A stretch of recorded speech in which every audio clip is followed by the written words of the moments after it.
You have to share a link for people to join right now. What is the link I should use? If they want to ask questions, No, they no, should join AirMeet. no. Should External you? people. Yeah, external people. People. I'll give you the link. Just post it on chat message. I'll share it. I think somebody shared it, but I have to just check it. So I'll YouTube, I could see if if, people join in, they can also be part of AirMeet and ask questions. So, if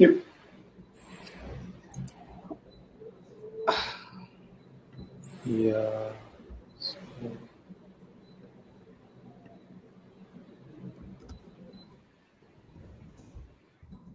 This is the YouTube link, yeah, and YouTube there link. are Yeah, so both the links are there. You can share both of them. And perfect. Okay. So let me start by giving a broad introduction about myself first. And given there are only about 9 to 10 people, please feel free to interrupt me and ask me any questions that you may have. I think I've just one of my schoolmates whom I haven't seen after my 10th had just pinged me and then said that happy to see you after 15 years. Happy to hear from you too. So I finished my PhD in computer science from IIT Bombay around 2012 timeframe. And then I joined IBM Research Lab. So that's where Nishant and I worked. Although we didn't really work as a part of the same team, we had pretty good frequency match. So a lot of discussions that we did helped us in our own work. He was in a different domain. And around 2014-15 time period, I think both of us got smitten by the bug of deep learning AI. So I think we changed direction of our professional journey. And although probably I think both of us don't have, I guess, a formal background of doing deep learning. At least I didn't when I started. So I have pretty much learned about the tech domain of deep learning through online courses, doing a lot of hands-on work from 2013, 2014 onwards. When learning on the job. Yeah. Yes, yeah, that's right. I started Infilect around July 2015 with my colleague who was also in IBM research. His name is Anand. So Anand and I worked together for 2 years in the same team, and we had again a good frequency match. IBM research is a great place to find like-minded people. So we started around July 2015, and for the first 3.5 years, we worked on a problem which doesn't have to do anything with what I'm going to talk to you today. We worked on a bold bet. So when we started, the whole idea was that visual data on the web is increasing at a rapid pace. There's e-commerce booming. There was Pinterest, Instagram scaling at a rapid pace, and there was a lot of user-generated content. And when we started, as I said, we had a broad idea that can we build a platform where we can have large scale systemic impact. When I say large scale, it touches lives of many people. It improves their lives in some way. We save them cost, we save them time, or we make their existing processes a lot more efficient. And a systemic implies that there is somewhere fundamental problem that we are solving. I mean, not fundamental in a way in which you would look at a technology, but fundamental in the sense it will change behavior, or it will look at a new way to do old things. So large scale and systemic problems. And how do we make use of our knowledge of AI, deep learning, and visual data, right? So these were the broad contours that we have with which we started. We had an idea where we did market research, where we wanted to build an application that's between Pinterest and Amazon. So if you go to Pinterest, you see catalog of images, right? You see a lot of photos, videos of home decor, fashion, pretty much any lifestyle related theme that you have, you will find photos on Pinterest. And if you go to Amazon, you basically see catalog of products which we shop, which we buy, right? And our idea was to have a B2C application, more like a mobile app and a web page where people can shop from content.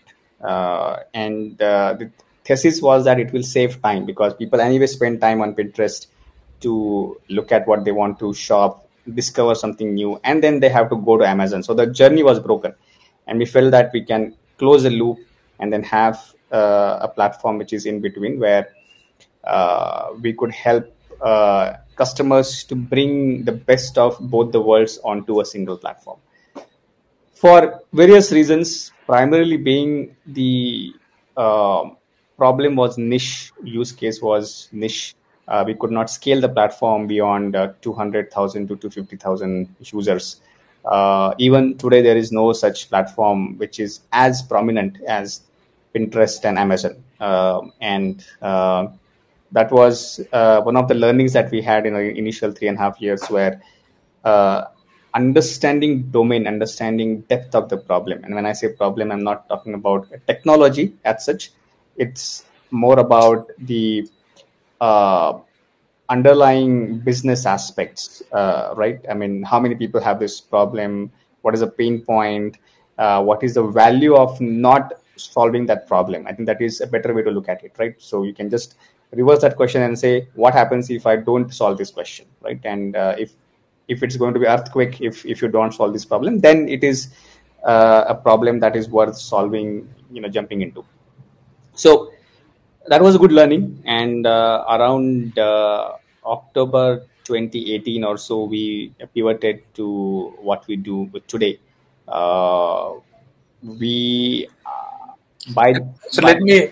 So even if it is not a very deep pain point, if it is, um, it's an okay pain point. It's there, and people have tried to solve it, but there is not enough consumer base right now. Is it a bad idea to try solving that problem? Maybe you can have only when you try, you might get some insights on how to retain those customers and obviously bring more, but retain those. That's right. I mean, see, in hindsight, you can have all the learnings and all the insights about the problem. When you start with a problem, obviously the onus is on you to understand whether there is depth to the problem or not, because nobody really knows, right? And that's the reason you are looking at exploring a new problem. So you might find some pearls, you might just find only mud. So it's up to you to dive in, keep at it, and then see what you find. So I think it's always in hindsight that we will see that if something worked, why it worked, something didn't, why it didn't. So yeah. Yeah. um, And maybe I'll say that it's not you are new to the problem, but there are other people in the world who might have dabbled, might have studied, might have invested into the problem. So there is always a missing connection between you and those people who already know. So that's another world. I don't want to sort of diverge the conversation towards that by that side. But yeah, at a later point, maybe I'll ask about that. yeah, so this is our idea was to have a global platform, and as I said, even today we don't see any global platform, not just India, Southeast Asia specific, even in the US or a European region. There are social commerce platform, but those haven't really scaled beyond a couple of million kind of users, right? So I mean, the idea was that at the end of 5 years or so, can we really scale to 20 million people or more, right? Or right. So if that happens, then it means that you are solving a really large scale problem. But anyway, I think we can come back to that later. uh, Global platform for commerce from images, exactly. So Instagram is doing it, and that is the core reason why people go to Instagram is not to shop from images. The core reason that they go to platform is to share images. And it so happens that Instagram has enabled a feature where you can shop from images. And in fact, we did speak with Pinterest itself to say that, we have built technology. Can we sell it to you as a B2B platform where you can enable a feature on your platform? So what we could see was that the tool in itself, standalone, would not be a big B2C application, but it can be part of another B2C application which has already gained a lot of critical mass, a lot of people on the platform, and we can enable a feature. So it came down to that. And then Pinterest said that, well, look, by the way, we already have a tech team of 15 people, which is already looking into this problem, right? So, and that's where, as I said, you learn all of these aspects. So around October 2018, where we kind of pivoted, and this time we said that let's look at customers who have money. Let's look at customers who are profitable, and the only thing we have to solve is how to get that money from their pocket to our pocket. If we can't figure that out, then I don't think we'll be able to build a good business. So we approached the likes of Walmart and P&G, and then pitched them actually a different idea. We pitched them saying that we have built a B2C app. It can recognize any object from any part of your lifestyle, be it at home, be it at a shop. And if you give this application to your consumer, so let's say if P&G gives this application to their consumers, which means you and I, and if they go to the store and if they click a picture of a retail shelf, and if we tell them that this is a product, it has these kinds of information, this kind of value, by the way, you can find this product on this e-commerce website for a lower cost, you are kind of tempting users to buy your product, right? It's a way in which P&G, which is a retail manufacturer, they themselves don't have stores, right? So they have to sell the products to third-party stores. But P&G could say that I, as a brand, I care for my consumers, and I'm giving you some new age technology tools by which it will help you to shop my products better, right? Then P&G said that, look, today we ourselves don't know if our products are available on the shelves or not, right? We distribute products across large number of stores. So today, if you see in India, products are distributed across more than 6 million stores. There are, if you count all the Kirana stores, hypermarkets, supermarkets, mom and pop Kirana stores, there are more than 10 million stores. And any brand, HUL, P&G, sells these products across 6 million stores, right? And the core thing is that consumers buy what they see on the shelf. If something is not visible on the shelf, obviously you don't know about it, so you won't buy it. So why don't they know? Very quickly, is it, if it is supermarkets, don't they have some kind of tracking system already set in? They're running operations such a scale. Why is it hard to set up a tracking system? If it is Kirana stores, I guess counting and getting back the data might be hard. So yeah. So that's a great question. So the way retail supply chain works is as follows.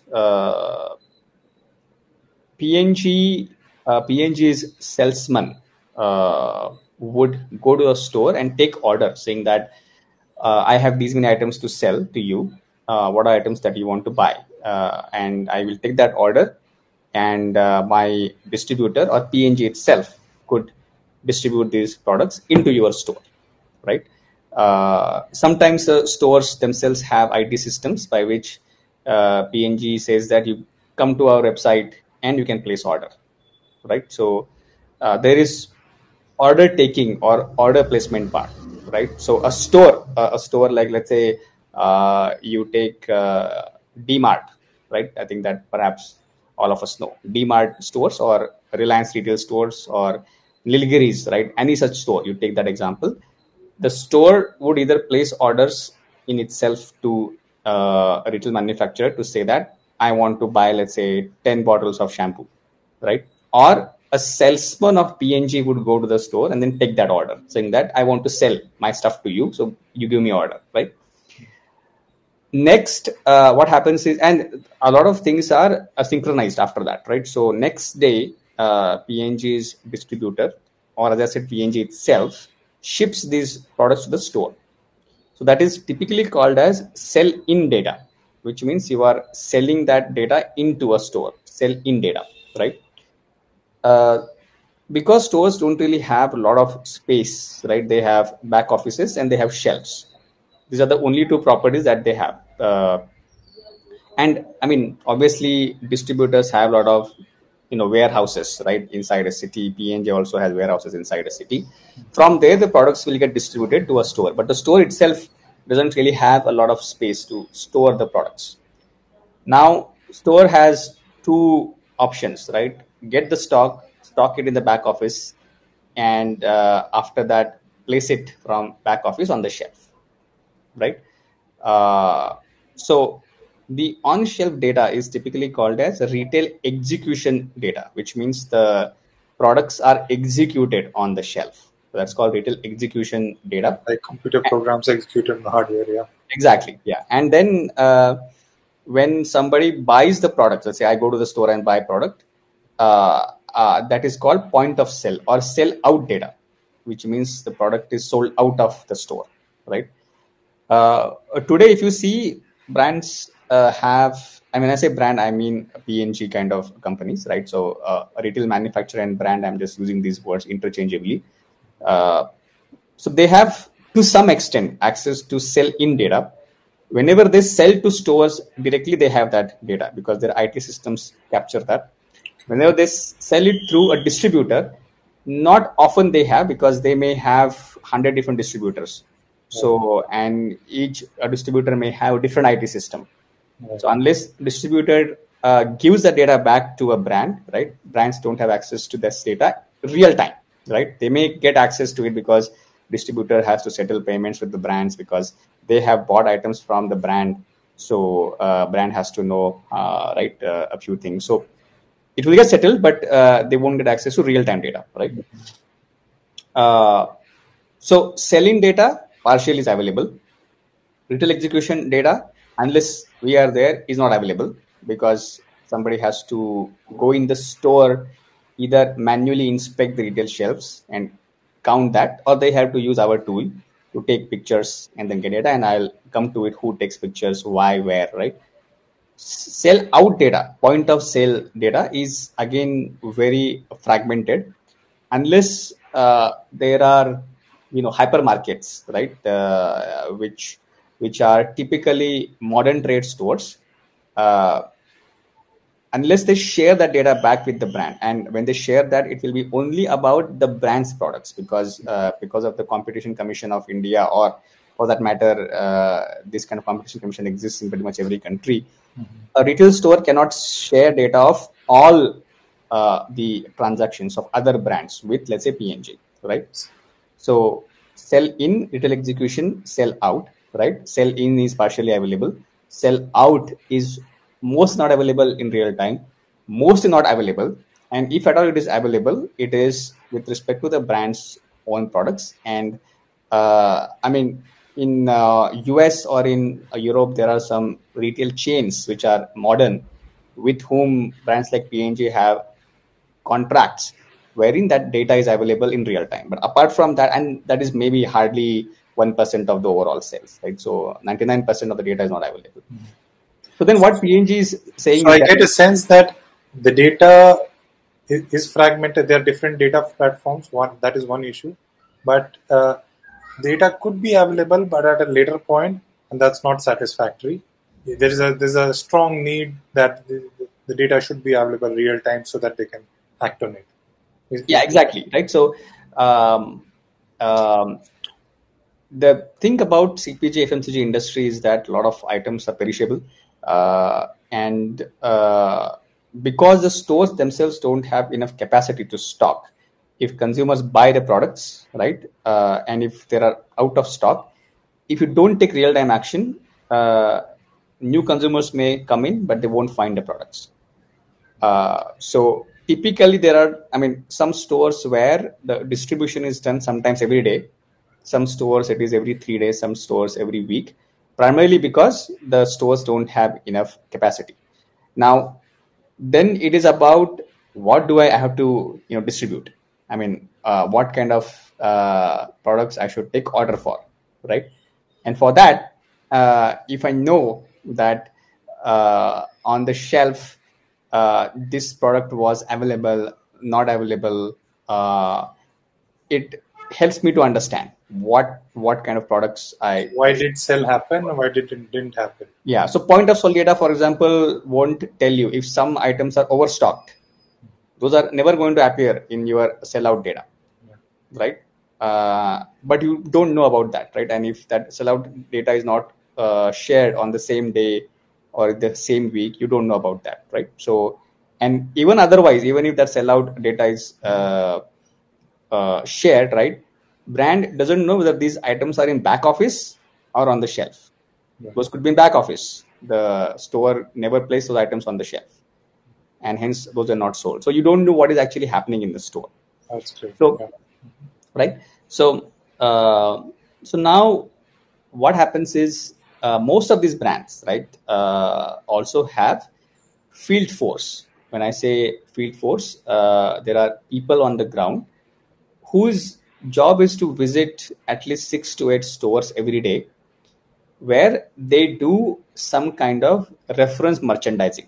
By that I mean, they know that. So let's just take example of Britannia, for example, right? So Britannia is going to send merchandisers to the store, and these people are going to place products in a way in which Britannia wants them to be on the shelf. So some biscuits have to go at eye level, some biscuits at the top, some biscuits at the bottom, because it has impact on the sales. If you place a biscuit which is not popular, for which let's say you are not doing marketing, and if you place that at eye level, then it's not going to help you because people don't know about that brand. So you want to put those brands on the eye level for And which most stores give that flexibility to the brand. So, correct. So the reason stores give that particular flexibility is because there are SLAs between brands and the stores. I mean, it's in the best interest of both the parties to say that we want to improve sales. I want to improve sales of my brands. You want to improve your sales of stores, right? And many a times there are also SLAs where brand pays to the store to get access to eye level slots.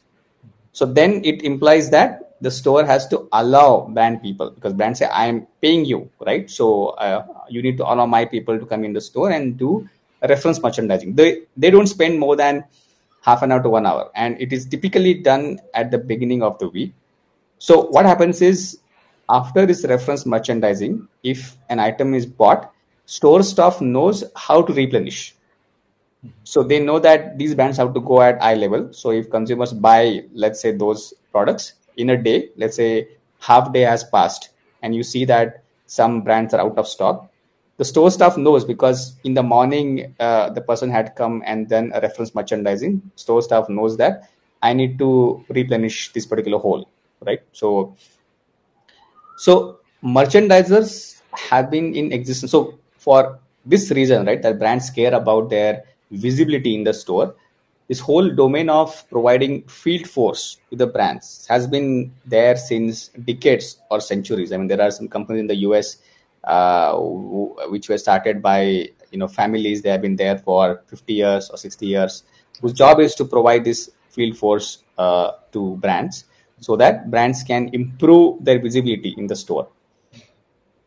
Yeah, so this field force gives them visibility or better prioritization, but the tracking is not there. Those guys don't come back and track what has happened, or do they come back and track? So if you go 10 years back, right, when image recognition was not that advanced, right, or even otherwise, or even today, right, and that's why we're in the business, what happens is this, right? Merchandisers go to the stores, they do reference merchandising, and sometimes brands also tell a few of them to spend extra time and count the products on the shelf, and then tell them that, oh, they have done their job properly. So they know what exists on the shelf because the merchandiser has done counting of the products and when I say counting, it is only about facings of the products, not the stackings, because the whole premise is that if something is not visible, it is not going to get bought. So you may stock a shampoo bottle, one SKU, and it may have 4 other bottles behind it. So when I say count for this particular talk, I mean count of facings and not stackings, right? Because the visibility is more important than the actual count. So either that is one source, right, where the field force basically does that, or there are market research companies who say that I will do sampling of the stores, right? I will send my people. You might have seen some of the market research companies. Sometimes they interview you outside malls to understand how was the movie, right? If you want to understand pulse of a movie, so there are companies like these, right, which will say that I will distribute my field force. I will visit random stores in a month, and then I will tell you what I saw in the market, right? Unfortunately, that was the best solution that was available with the brands, right? 10 years back, right? Or even now, where they have to make decision based on data, right? So they can't just make decision, blindly that this SKU was seen in 50 out of 100 stores. I need to get that data. Unless I know that data, I can't take action on which SKUs I should focus on to sell more, what stores I should focus on to sell more, what regions, what cities inside a country I should focus on, right? So that I want to improve myself. So I need some data. So what is the way to get that data is this, right? So either your own field force does counting, or you take help of a market research company to do that, right? What we said is that, and as I said, going back to when we spoke with PNG said that why don't you give this application that you have built, which can identify any object from a picture, to this field force itself, right, and make them more efficient, cut down the time it takes for them to do auditing in the store, and it's more like augmentation, right? We are not there to replace them. It's more of augmenting them, right, and get real-time data, right? So you take pictures, and if you build a system, and that's where there is a lot of IP involved, 95% accuracy, and within 2 minutes, if you can understand what was there on the shelf. And many times brands pay to the stores based on share of shelf, how much of a share I have on the shelf, which means they have to capture the entire shelf, right? And that also gives wealth of data, right, about competition, about pricing, about a lot of things. And because there have been SLAs between brand and a store, that if you give me 30% share of shelf, I will pay you XYZ, right? The stores allow them. And as I said, this is not something new. We are not solving a new problem. It's an old problem where people have to spend time to count products on the shelf. So now all we are saying is there's a new way, a new technology by which you can solve old problem, but in a newer way, right? yeah. But by handing them this application, you're sort of having the technology. You're letting the technology put a foot into the door of this whole running ecosystem. Then you can slowly go in. Is that Correct? Yeah. So that's right. I mean, it's more of augmenting this existing field force. And today, pretty much everybody is used to taking photos. So it's augmenting this field force with a mobile app by which, when they go to the store, in fact, they sometimes take before and after picture. Before we started doing a reference merchandising, what was the state? And that also gives a wealth of data. And after I do merchandising, this is a reference merchandising. This is what I have done, right? And this is a proof. And from that, the headquarter knows that this SKU is now present in this shelf. I know that because there is a picture. And obviously, there was also a middle path that brands had, if around 2015, right? 5 years back. You can have a mobile app which can capture images, right? But you need a BPO to go through the images and then understand what's happening, right? So as I said, there is a natural progression towards replacing that whole effort to understand what's there in the images through image recognition, through AI, through real-time data, right? And that's what we do today, right? It took us about couple of years to build the product from October 2018 to mid of 2020, and that's when we started selling the product. So it's been just maybe 2 years. I mean, many a times I just like to forget about those initial, 3.5 years that those were never there in my life, because we worked on something for 3.5 years, but it didn't really pan out. So it's been last, I would say, 2 to 2.5 years since we're in the market. We have grown our team to about 60 to 80 people. We are now selling across different geographies. Today, we are present across 8 countries, where we track overall more than 200,000 stores from where we get images. More than 2,000 stores across 8 countries. 200,000. 200, sorry. Yeah. 200,000 stores across 8 countries. And this sort of acquisition took about 2 years. 2 years, yeah. That's awesome. Yeah. There is a clap icon, and I hope everybody on the call will join me in. Yeah. So do brands have capacity to deploy people to every retail store out there? Answer is no.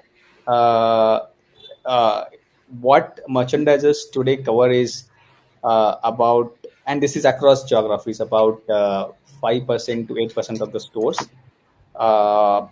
Our application can be used not just by them, but also by consumers like you and me. So we also work with crowdsourcing agencies so that the coverage of the store increases. But if you look at the delta that we are bringing in, so even if you track those 5 or 8% stores where the field force visits, right, it is still substantial. So market research companies would give you data from 2,000 stores, whereas for a company, for a country, today we already track almost 30,000 stores. So it's already a 15 times jump in terms of data. It is real time within 2 minutes, not at the end of a month, and it is actionable. So that's where even that leap is something a very big value add for brands. That even if I cover, let's say, 30,000 stores, I can do a lot. Yeah. So I'd like to ask about this acquisition process and getting the customers across the world, India versus world, and what you do. But can we switch to the tech aspect of real time, getting the data, getting high quality data, doing fine grained, high accuracy predictions, real time? What else is there? Yeah, and running this whole thing at scale. Yeah, we can see any familiar brands, but yeah, this is a they would typical be. modern trade store. Okay. The first thing that I'm assuming you can appreciate is that there are a lot of products. I mean, this is still half of the shelf, but there are a lot of products of different brands, right? And there is very minute difference. I'm not sure that it is entirely visible, but there are some these shampoo bottles. There are these conditioner which are tubes. There is a fat bottle here, and the expectation is that we need to identify stock keeping unit, which means Pantene anti-dandruff 250 ml, right? Versus Pantene air Versus, so conditioner. for example, if this were a problem of identify logos, maybe it's a very simple problem, but you have to go 3 levels deep, right? And then say that Pantene anti-dandruff 250 ml, if it's a tube or a conditioner or just a bottle, right? So it's a problem where there is very dense objects, so we call it dense object detection problem, or dense object segmentation problem, right? And which is where there is a fair bit of IP developed, because if you just take open source models and try to run them, those either have poor precision or poor recall. So they might start putting boxes on this particular comb, assuming that it's a product, or they might miss a few products, right? So second thing is, this is a fine grained image classification problem, where if you see, yeah, if you see here, so this particular SKU, I'm just trying to point. Sure. Again, yeah. And this particular SKU, these are different variants. These Of are the not same the brand. same Yeah. variants, right? And so and I mean, in an aisle on a shelf, you will probably find 1,000 units of products spread across maybe about 40 brands. Each brand may have 6 different variants, and each variant may have 6 different sizes, right? So how do you build technology by which the fine-grained image classification works really well with 95% plus accuracy? So again, we have developed a fair bit of IP there. So Um, 1,000 shells, 60 brands, 4 variants. I missed the. I was just trying to multiply it for once. Yeah. so I'm saying that I mean, and again, I mean, so I mean, let's just take a scenario, right? Let's just take hair care as a category and India as a market. You will have, I don't know, more than 50 different brands like Pantene or Head and Shoulder and this and that, right? And each of those will have different variants, smooth and silky or cool menthol and this and that. And then each of them will have different sizes, 1 liter to 50 ml and other things. And in a store, you will find a subset of these on the shelf. It's not like you will find all of these, right? So in a shelf, if you have, let's say, 1,000 facings, you will find a subset from this particular combination. 50 brands, 6 variants, and 6 SKUs. So that is 300 into 6, let's say about 2,000. So about 2,000 total SKUs in this particular category in a country, right? So, I mean, if you go to your nearest supermarket, maybe you will find a shelf where you have 200 units, facings, and the 200 has come from these 2,000 SKUs. Is that clear now? Yeah. I was just trying to do the product which you did it. Yeah. Correct. Yeah. So now, how do you How do you detect? identify that SKU, right? Among these 2,000 SKUs, because you don't know what is present in that store, right? So it's not just about identifying those 200 SKUs. It's about identifying, right? And if I have to again talk about a few other aspects, right? There are a variety of retail environments where this particular problem will occur. I'll just maybe share my screen once more and then talk to you about a few other scenarios. This one.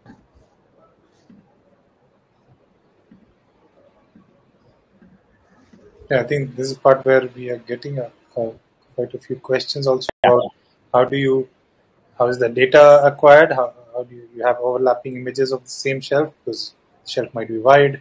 Does the brand give you a reference image for every SKU they want to track? So initial image to match maybe. And is the hardware camera also in-house built? Have you built the camera in-house or and are you using only RGB data or the RGBD also? Yeah, that kind of. So this is where I often struggle. Maybe it's on my part to explain, but we are not building any hardware. It's your mobile phone. The field force just installs mobile application, and they just have to take pictures. And that is why scaling to 200,000 stores is possible, because you can't really go and instrument these many stores with cameras. That will be a very large logistic headache. So that's one. These are just normal pictures. But you need the way you capture through you need to identify the small fine-grained products, right? So they have to be at a particular resolution. Otherwise, I'm not sure a deep learning algorithm can do magic. Correct. Yeah. So that's where again there is, as I said, a bit of IP developed where many times network bandwidth is an issue, and believe me, in India we have far better network bandwidth than other countries, right? From South Korea to Japan thanks to Jio Airtel. The speeds are much better. I think we live, at least from network bandwidth perspective, we live in a country where it is in abundance at very cheap cost. So we need to compress image, send it, decompress, enlarge it, and that is how it has to work.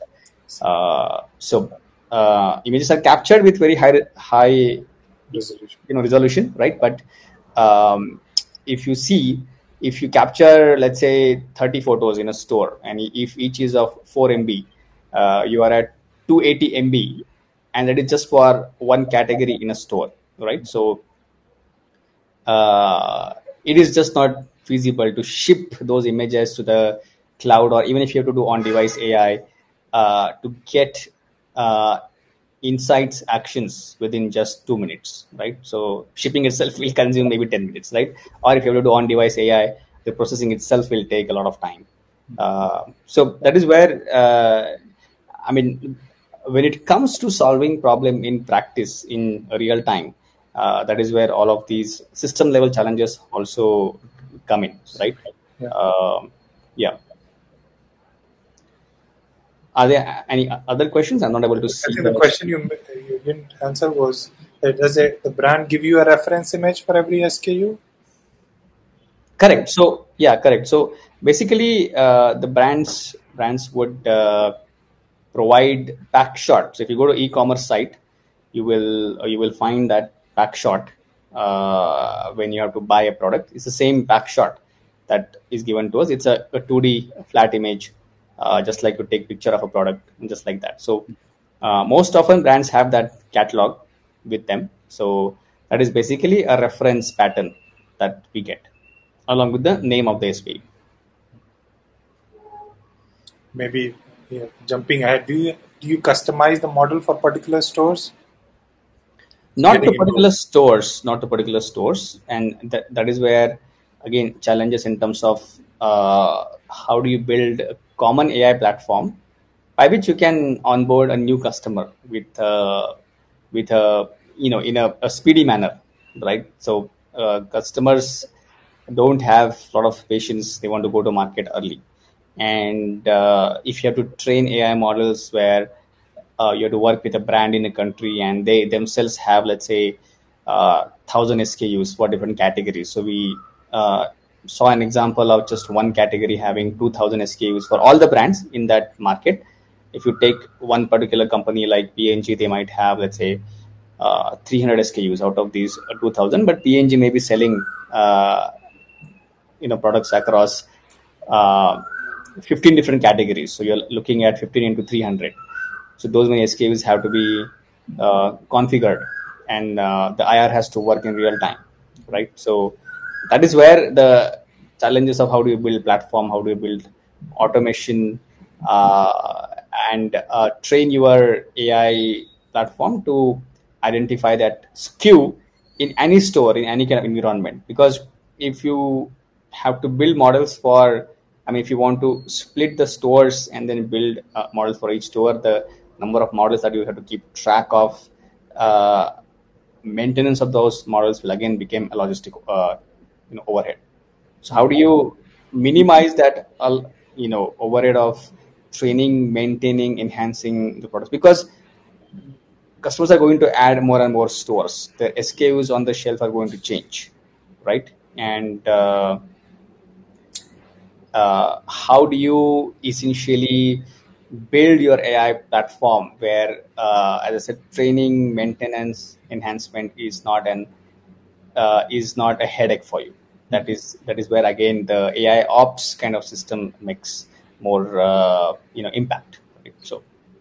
So broadly, you have the one dimension of changing SKUs. When you switch from one customer to another, you have changing SKUs and changing store environment or lighting or shelves, right? And there is another angle of countries. For example, P&G, if you walk into a store in Japan, the packaging that it will have will be different from the packaging that we see here in India or in the US. Although it might be same brand, same Head and Shoulders as a brand, but the packaging would be different. So that's also one more angle. And what do you mean by packaging?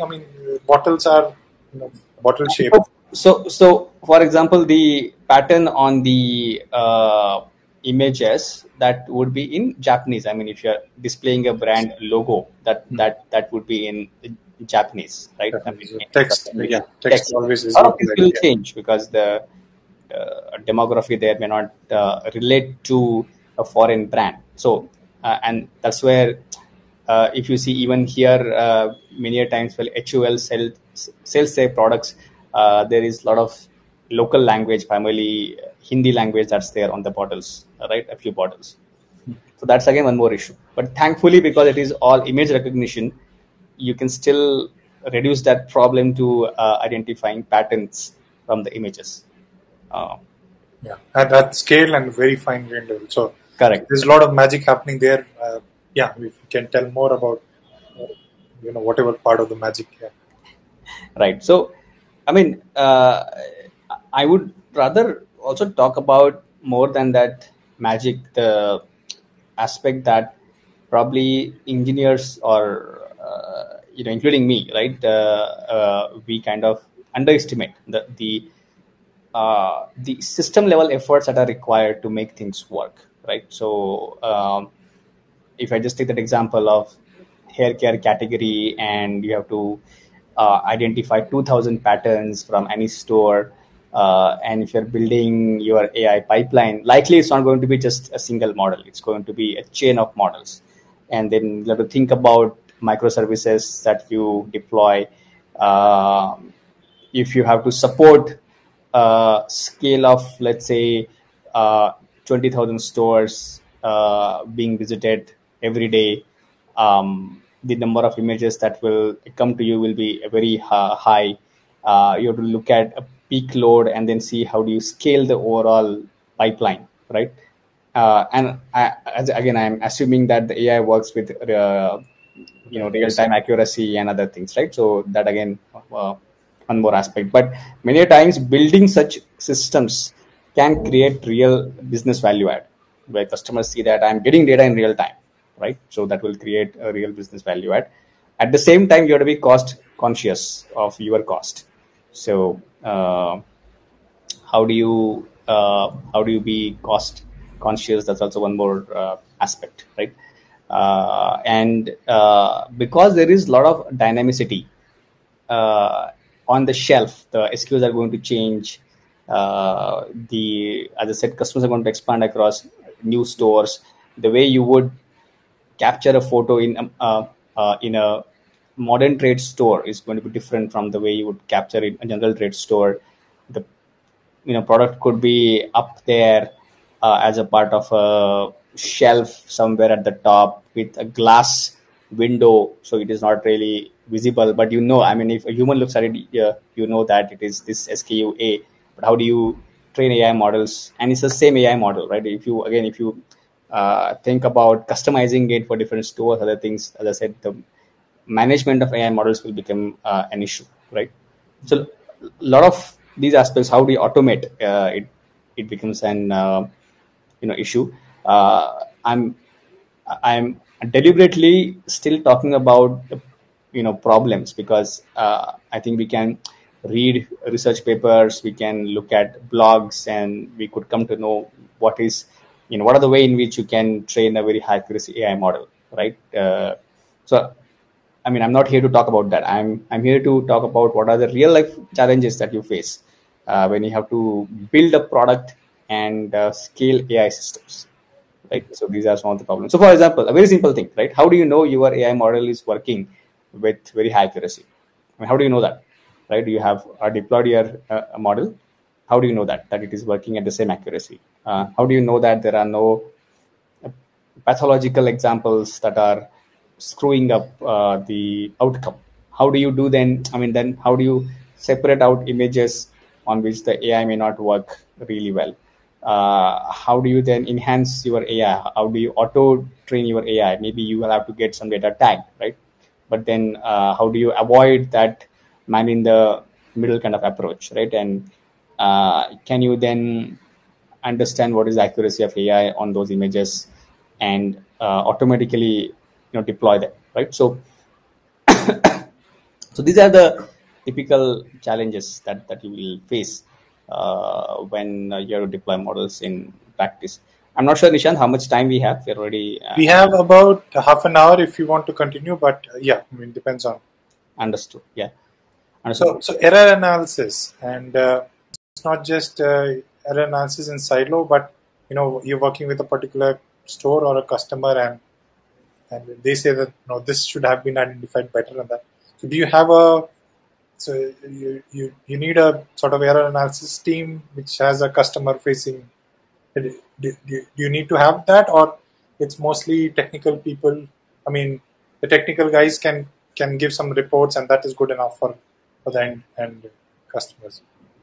No, see, I mean, I won't be lying if I say that you don't need any kind of a manual intervention, right? Because the whole point is supervised learning, so you have to get data tagged, right? And that is how you have to train models. How do you reduce dependency on manual data tagging? That is going to be the key aspect. So we do a lot of work around self-supervised learning, which helps us to reduce dependency on manual data annotations. And even during runtime, we have deployed algorithms which tell us that probably these are the 100 image samples which have most entropy, and hence you should look at these images carefully. Maybe we can show only those images to manual people so that they can give us the ground truth. And then how do you augment that with more images so that it becomes easier for you to retrain your models, right? Yeah. Okay. Yeah. But there's interaction with the. So you might have to go to and fro between the customer to give a specific kind of data more. Is that?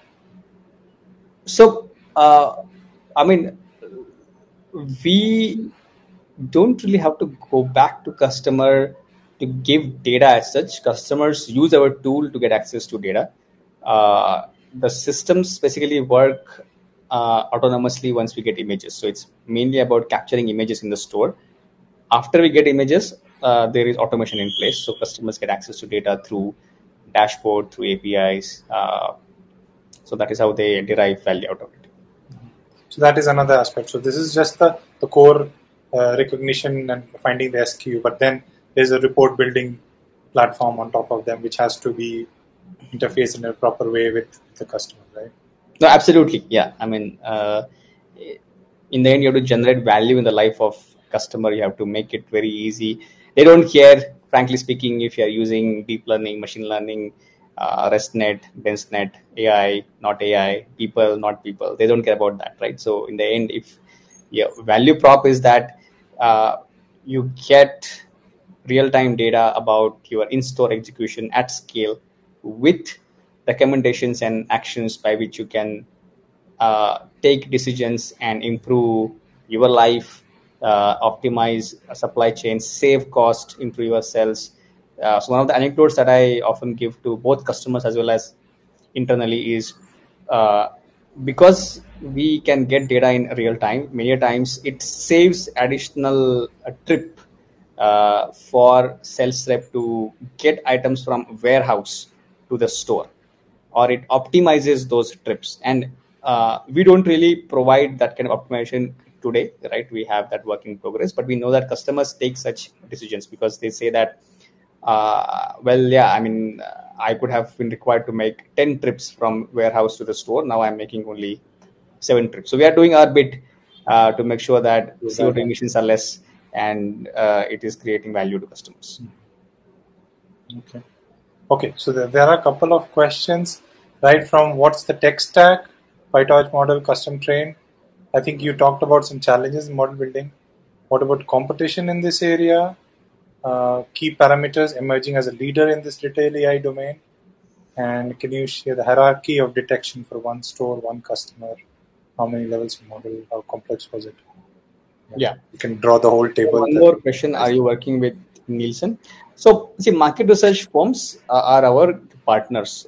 We don't see them as our competition. They are partners. They have their own strengths of understanding domain and generating value for the customer. So, we do work with market research firms.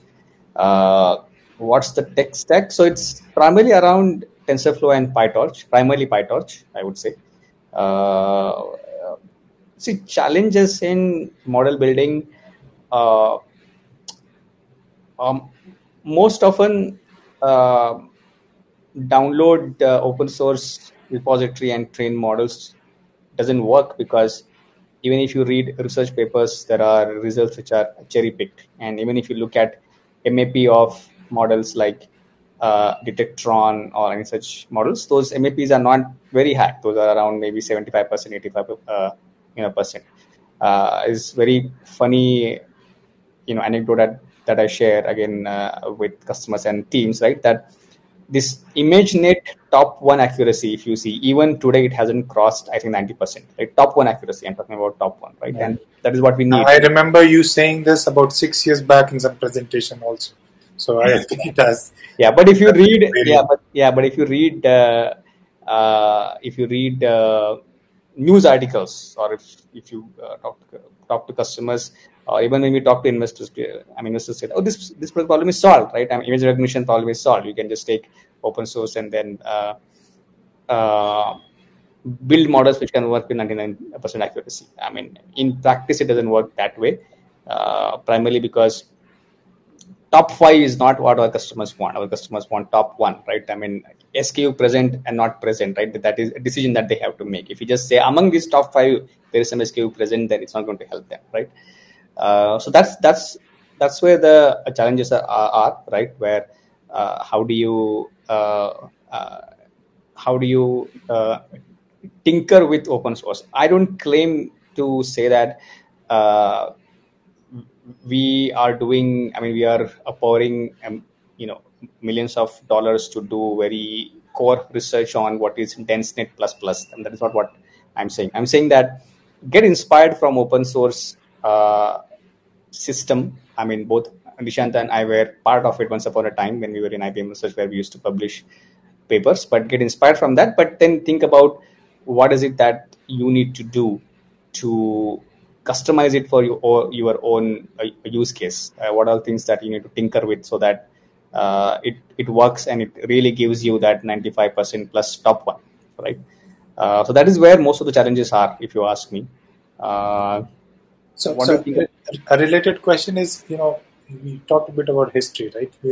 A decent computer vision models on ImageNet, which could generalize to real life or scene text also, were there around 2016, maybe. Probably. But this 5-6 years, the noise, the research noise on public, media has been there. But what has changed? Accuracy on ImageNet has definitely improved. You've got visual transformers and different modes of. So, but in terms of being practically useful, are there a few things that has actually helped you? That you could have taken inspiration from the research open source. Are there a few? What are the few aspects? So see, okay. So 3 things, right? One is the amount of data that you need today to train models. That dependency has certainly reduced because you have better architectures, right? And self-supervised, I guess. Yes. So I'm talking about, if I just look at supervised, right? Just look at supervised, because there are newer architectures which need less amount of data. So plus, if you add self-supervised learning, then the dependency becomes even lesser, right? Nice. Third thing is the amount of time it takes to train models that has also gone down significantly. We come from era where if you have to train restricted Boltzmann machines, it used to take like 1 week to do that. Now you can pretty much train image classifier within less than an hour and it can give you a decent accuracy. So that amount of time it takes has also come down, right? And third is obviously there are newer, very specific techniques like you mentioned, visual transformers or attention-based networks, which help you to solve some of these problems. Like how do you do fine-grained image classification? How do you do that? So I think there are. Obviously there are advancements that have happened. In my mind, the big gap got bridged from 2013 to 2016 or 17, where lot of newer ways to apply deep learning to solve old computer vision problems. Those got discovered, those got published very openly, those got adopted. I think 2018 or 19 onwards, I mean, I'm not saying there is no advancements, but the impact it can create, that impact is not as much as the that particular advancements that we saw from 2013 to 2016 or 17 also. Okay, yeah, that's very, very insightful points there. Yeah. So, what do you think about Competition? Yeah. See, it's a big market. It's a problem that pretty much every retail brand in the world has, that they want to understand on shelf data. So there are a lot of companies. We are not the only company. There is one company which is based out of Singapore with offices in Israel and US, which I would say started almost 7 years before we started solving this particular problem, which has also done quite interesting work in this area. So because it's a big problem and it's a big market, and I think when I started, right, large scale a systemic problem, because it's that kind of problem, you will see that there are many people who will attempt this problem. The other thing is there is also a lot of local nuances to the problem. So if you see, India is primarily general trade. I mean, modern trade. When I say modern trade, your regular your hypermarkets like DMart or Reliance Retail, right? So these are not more than 6 to 8,000 stores, but supermarkets, you know, mom and pop stores, right? So these basically, constitute almost I don't know, 1 million stores, right? So, and because of that, the nature of image recognition that you need to develop, that is also different. It is not the same. I mean, if you want to develop image recognition to extract data from pictures taken in US market versus Latin market versus European market versus India and Southeast Asia versus China, right? It's going to be different. And that is also one of the reasons there are a few local players, right, who because they get access to data. I mean, the core thing here is if you're not working, let's say, in a Chinese market, right? I mean, you're not going to get access to the images, and hence you don't know what kind of algorithms will work or not work on those images. So that's also one of the reasons why you see competition, especially from local players in this market. But if you have tuned your journey probably started with Indian brands, and if you once you tuned your acquisition process, model building, fine tuning to the, was it a serious jump going outside India? You have to again completely reinvent yourself, or so 70% same, 30% new versus 30% same, 70% new. See, actually, because we started from India and Southeast Asia, we inherently started with harder problem, because the variety of stores is immense. Modern trade pretty much looks the same way as you will see in the US or in a European region. General trade you won't find there, right? But if you train your AI to make it work, not just on modern trade but also on general trade, it's going to be a lot more robust to variations in lighting, variations in store clutter, right? You will think about, from day one, you will think about techniques that I want to make it work across all the stores. Mm-hmm. So that will push you to make the right decisions on what kind of architecture, what kind of underlying platforms or models, what is the sequence which you should have these models, right? And that helped us when we went to US, where customers really appreciated the fact that we are able to do that. And another thing is that because there is, when you work with India and Southeast Asian markets, there is a very large scale. Scale. scale, right? So if you, for example, go to Canada, right, maybe the total number of stores that they have in that country, that itself is less than 30,000, right? But here we have almost 100 times more stores. So that also gives you experience of how to deploy technology at scale. Yeah. Yeah, that's very interesting. Yeah. So, sort of, I mean, the summary turns out to be that since we are trying to climb the higher mountain first, the world seemed flatter after we had conquered. Okay, wonderful. Yeah. Okay, so can you share the hierarchy of detection? One store. We've talked about this, but if you want to share more, and how did you manage the initial training, data collection, annotation? Spend a lot of time on the initial data. So see, there are some open source data sets available. Those are not ideal, I would say, but you have to start somewhere, right? For us, the genesis is in what we did for the first 3.5 years of our company's beginning, where we had to build AI models for anything that consumers could click, because we were looking at a B2C, and that gave us a lot of images from retail stores as well, right? Which was not available in open source, because these were images captured by consumers, right? And when we pushed our application to Play Store around 2016 timeframe, we were expecting more images about fashion or home decor, but people also shared images around uh, retail shelves, right? So, and that helped us to get good understanding of how to build image recognition, which works across domains.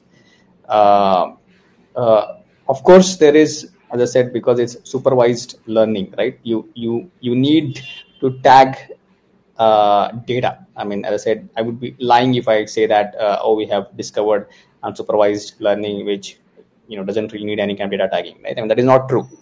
So we have to get data tagged, right, and train models. As I said, the choice of images, the number of images that you get data tagged on, and the way you bootstrap the models, right? I mean, that's going to play a key role if you want to build a product like this. Yeah.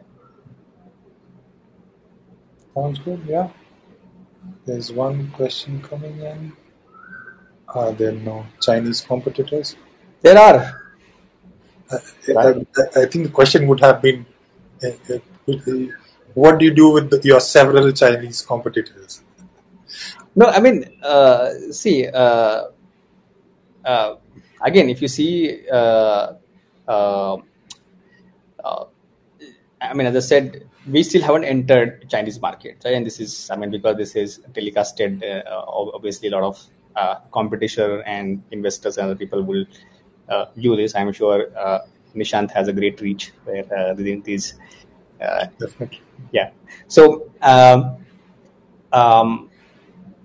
what I can surmise is that if we have to make things work in Chinese market, we need to first need to understand the retail stores, the way they are there, whether, for example, a very simple thing, right? Is there enough space between two aisles for you to stand and then capture image? That itself plays a huge role.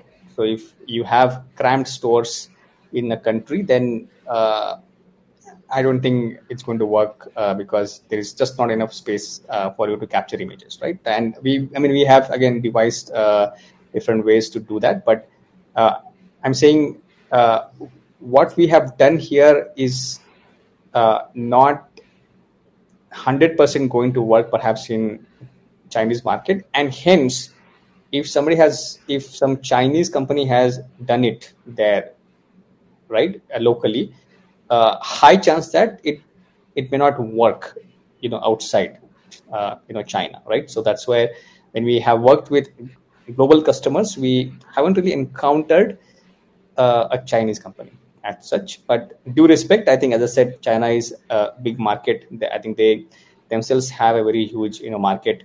Although there is a lot of e-commerce penetration, there is still more than 60% retail which is offline retail, right? So in China there is almost, I think, 35% to 40% of e-commerce. If you see in India, it is hardly about 3% or less than that, right? Even in the US it is less than 20%. Most of developed countries have less than 12% of e-commerce penetration. So I mean, and that's why the problem solutions are going to be different from Chinese market to the rest of the world.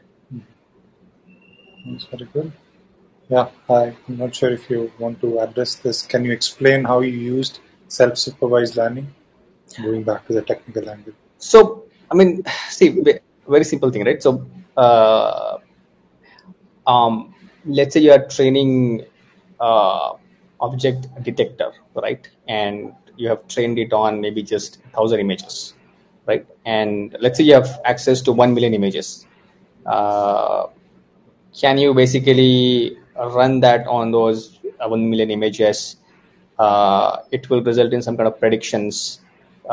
Can you smartly figure out what are the images where it has worked well and it hasn't worked well, because you don't have manual force to go through all the images? So can you just, as I said, smartly figure out the images when it is worked well? Use those, add those images to your training set, increase your training set, train models, again apply them back to 1 million images, and continue to do that, right? So that way you are inherently increasing your training set. Your model is also getting trained in a self, in a way in which there is a supervision, but it is self supervising, right? And I mean, this is a very rudimentary way to do self-supervised learning. There are a lot of advanced techniques that you can use, but in my mind, and I think if you also ask Nishant, I think most of most of the algorithms in computer science, they just come down to first principle logic. So I think whatever you may think, if you think that it is a simple, probably it is the most effective way.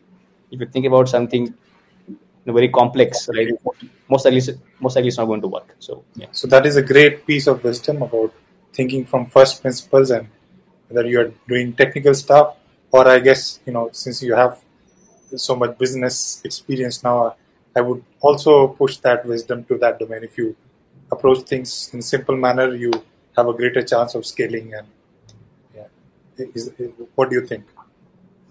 No, yeah, I mean, yeah, definitely. I'm not here to share any wisdom. I don't think I'm that experienced or that illustrious, but And it's always relative, right? So I'm trying to get wisdom. So yeah, you must try yeah, to give me yeah, some. but I mean, yeah, often, I mean, it's one of the jokes that Nishant and I share. I think I hope you're in the same boat. Is that doing PhD kind of taught us to think about complex problems and complex ways to solve them, which didn't really help, right? But at least it taught us about how to formulate the problems, and the byproduct is that if you want to make things work in practice, you need to simplify the problems and have simple solutions. So that will That is the bottom line. Yeah. yeah. So switching, and there's a question which is, what is expected from an AI engineer at Infilect? And before you answer that, there's the whole story about building the team, finding the right people.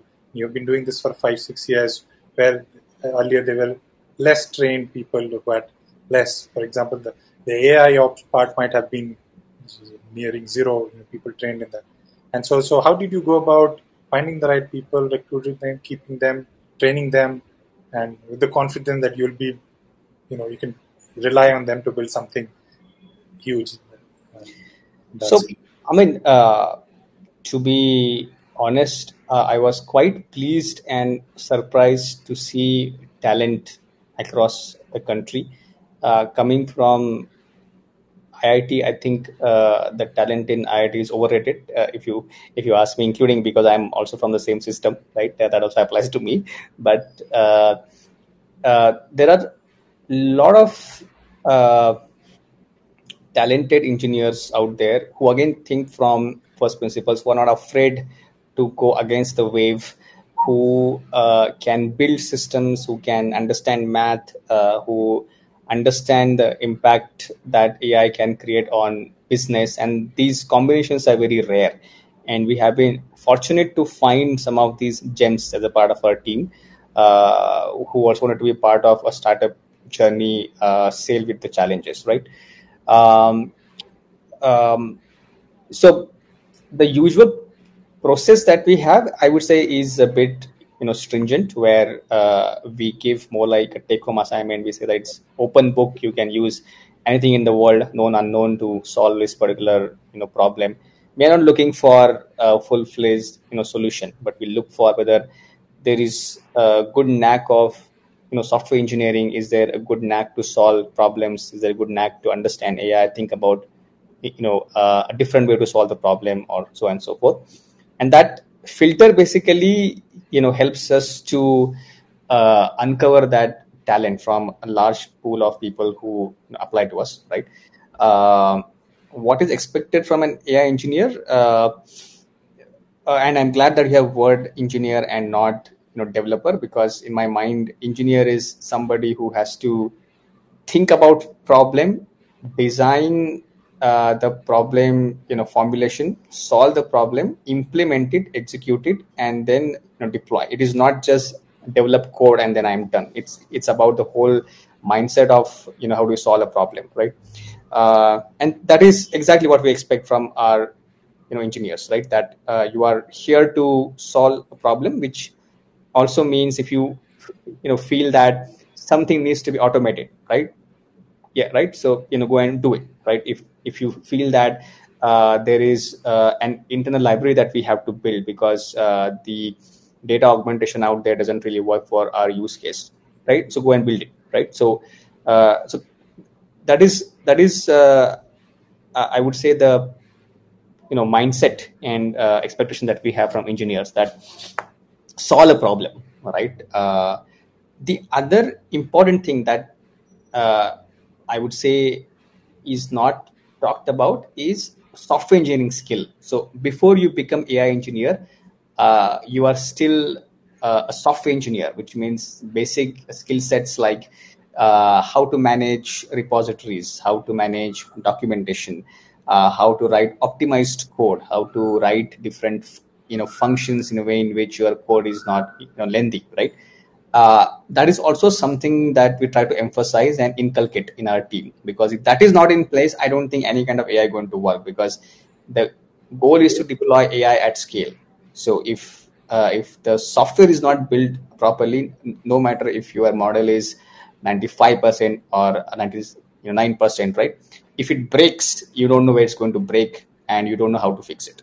So that's another quality that we expect from people. Yeah, so be a software engineer, be a good software engineer, be very curious, and did I summarize those Yeah, two? and I mean these days, because there is a lot of open source repositories, open source courses and materials. Frankly speaking, I have learned only from open source courses, right?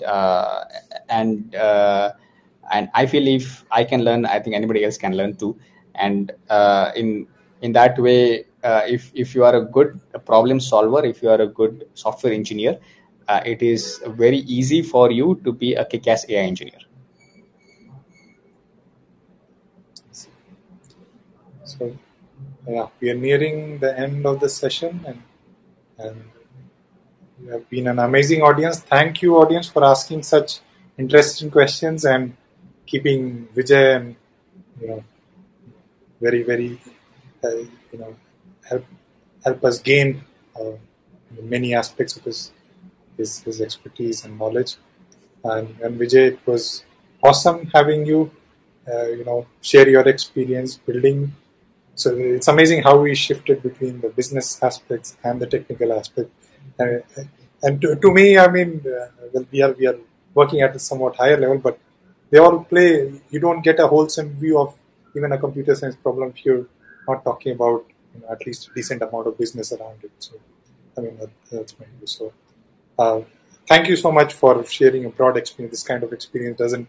It's very hard to find people who have that knowledge and are willing to share. So, thank you. Thank you very much for inviting me to this talk series, and thank you to audience as well for being patient and asking me questions. If you have any follow-up questions, please do reach out to me, vijay@inflect.com. We'll be happy to engage with you going forward. Again, thanks Nishant for inviting me and hosting this. Thank you so much for. I'll just type your email address in case people want to. Yeah. Thank you, everybody. We are closing the session, and this has been great. Yeah, great audience, and obviously Vijay. Thank you. Thanks. Thank you very much. Okay. Thank you, everybody. Thanks. Bye-bye. Bye bye. Take care. Bye.